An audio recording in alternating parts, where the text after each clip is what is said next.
Oke, Assalamualaikum warahmatullahi wabarakatuh. Selamat siang, teman-teman, adik-adik semua. Semoga semuanya dalam keadaan sehat walafiat. Alhamdulillah, Allah masih memberikan kita kesempatan untuk dapat berjumpa pada siang hari ini. Dan semoga Allah selalu memberikan kita kesempatan ke depan untuk dapat terus melaksanakan perkuliahan atau praktikum online ini dan juga memberikan kita kemudahan dalam segala hal yang kita lakukan, baik itu dalam hal kegiatan sehari-hari maupun juga dalam hal kegiatan perkuliahan. Oke, pada siang hari ini, Abang akan melanjutkan materi kita yang yaitu mungkin pematerian ini adalah materi yang terakhir sebelum kita melaksanakan ujian tengah semester, yaitu function. Baik, Abang langsung aja ya. Kita masuk ke function. Apa sih gunanya kita mempelajari function? Oke, sebelumnya Abang ingin memberikan dulu teman-teman mengerti apa itu function ya. Baik. Function itu sering juga kita sebut sebagai prosedur, fungsi, dan method. Sebenarnya prosedur, fungsi, dan method itu merupakan satu function. Jadi prosedur, fungsi, dan method itu adalah sama. Mereka semua kita sebut sebagai fungsi. Cuman mempunyai bentuk yang berbeda. Jadi prosedur adalah fungsi yang tidak mengembalikan nilai, sedangkan fungsi adalah fungsi yang mengembalikan nilai, function yang mengembalikan nilai, dan method adalah fungsi di dalam kelas. Nah, method ini akan kita lebih dalam mengetahui gambaran bentuknya itu kalau di object oriented programming nanti. Baik. Nah, sekarang teman-teman udah tahu kan function itu apa? Nah, contoh function yang sudah kita pelajari selama ini yaitu public static void main. Itu adalah function, di mana function ini adalah function utama yang kita gunakan untuk menjalankan sebuah program, di mana kita mengetik semua program di dalam function ini. Nah, kenapa sih kita perlu membuat function atau banyak function? Kenapa kita menggunakan satu function, yaitu public static void main aja? Oke, ini alasannya. Oke. Nah, misalkan Abang analogikan itu function adalah sebuah perusahaan. Abang punya perusahaan yang namanya nama Abang sendiri, kayak Fadil Karya Group. Nah, di situ perusahaannya Abang bergerak di bidang teknologi. Di sini Abang misalnya software misalnya.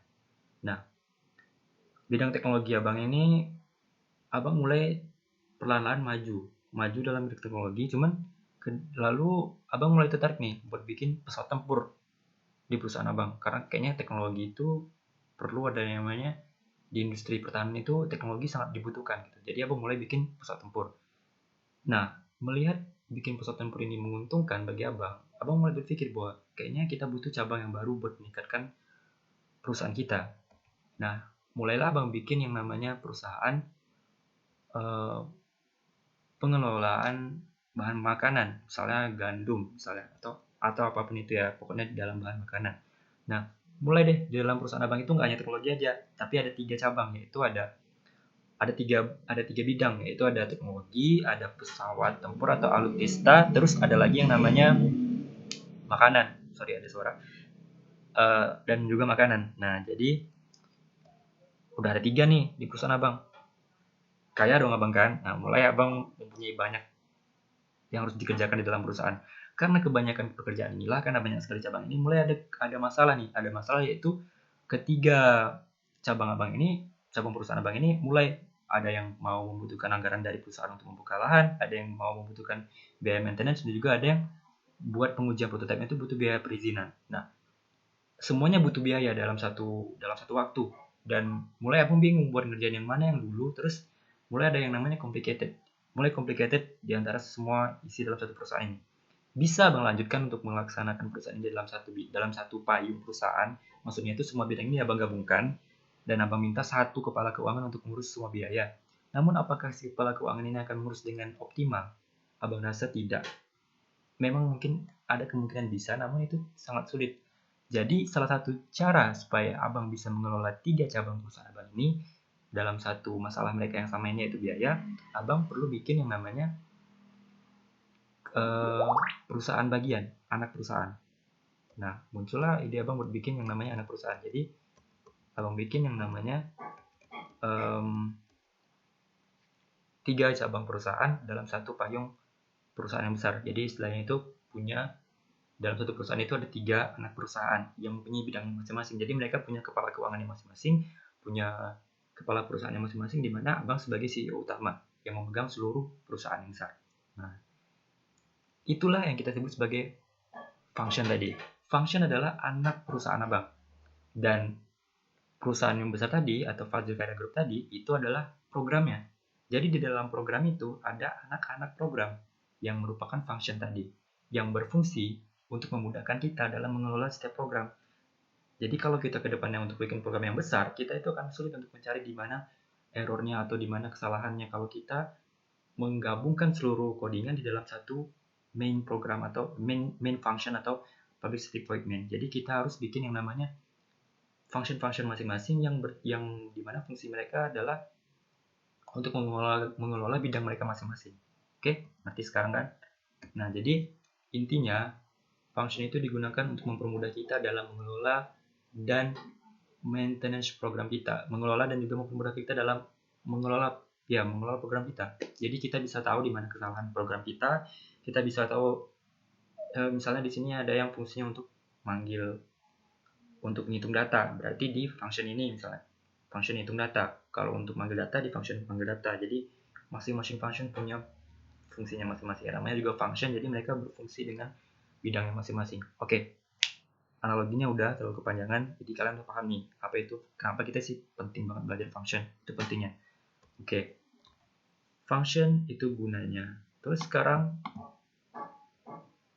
kalian juga udah tahu tadi kan bahwa function itu bahwa prosedur, fungsi, dan metode itu sama. Mereka itu adalah function, cuman mempunyai istilah yang berbeda-beda. Oke? Mempunyai istilah yang berbeda-beda. Oke, sip. Sekarang kita coba bikin function, simple function di dalam NetBeans.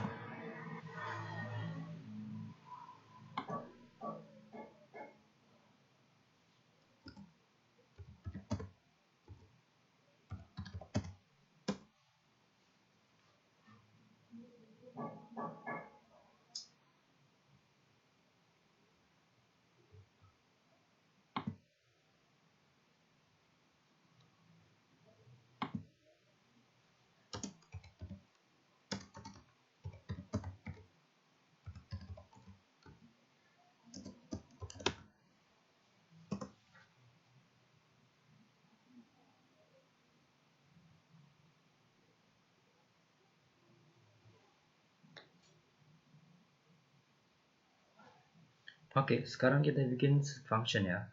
Function itu kita bikinnya di dalam kelas. Sama seperti PSVM, kita punya PSVM ya. Nah, tab ini adalah function main, static void main. Nah, function yang kita mau bikin itu di dalam kelas, tapi tidak di dalam main. Karena dia adalah function yang berbeda daripada main. Dia setara dengan main. Jadi kita bikinnya di dalam kelas. Oke, berarti prosedur pembuatannya ada seperti ini. Ini static tipe data, ini errornya, tipe data, terus nama fungsi tutup kurung berawal.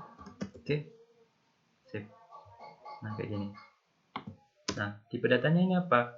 Tipe datanya ini adalah tipe data yang seperti kita pelajari sebelumnya, integer dan segala macam. Tapi kali ini abang bikin tipe datanya adalah void sama sepertinya. Nah, nama fungsinya abang bikin namanya adalah fungsi apa tadi? Misalnya fungsi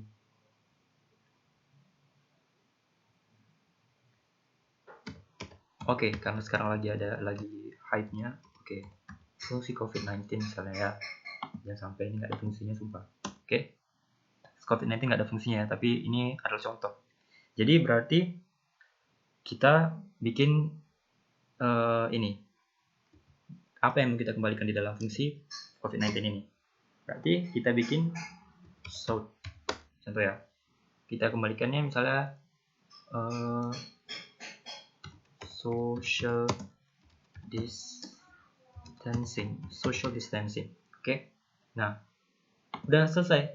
Ini cara bikin function, sangat sederhana sekali. Oke. Udah dapat kita bikin function satu, sekarang kita panggil functionnya di dalam main.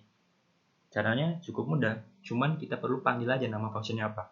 Functionnya adalah COVID-19, maka kita panggil aja COVID-19 semicolon. Oke. Sekarang kita run file.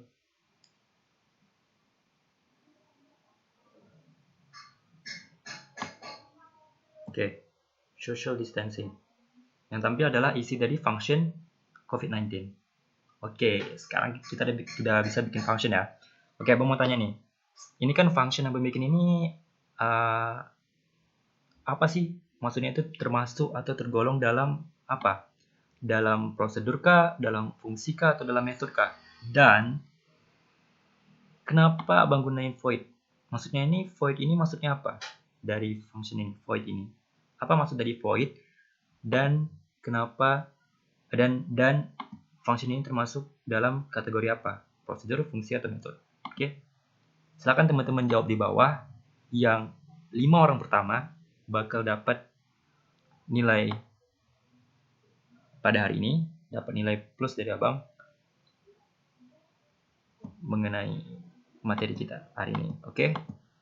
Habis kalian menjawab, Abang akan jelasin lagi untuk function yang berikutnya. Ketiga function ini, Abang nggak bilang ini yang mana, kalian kasih tahu Abang di bawah, oke? Oke, sekian dulu untuk sesi pertama ini.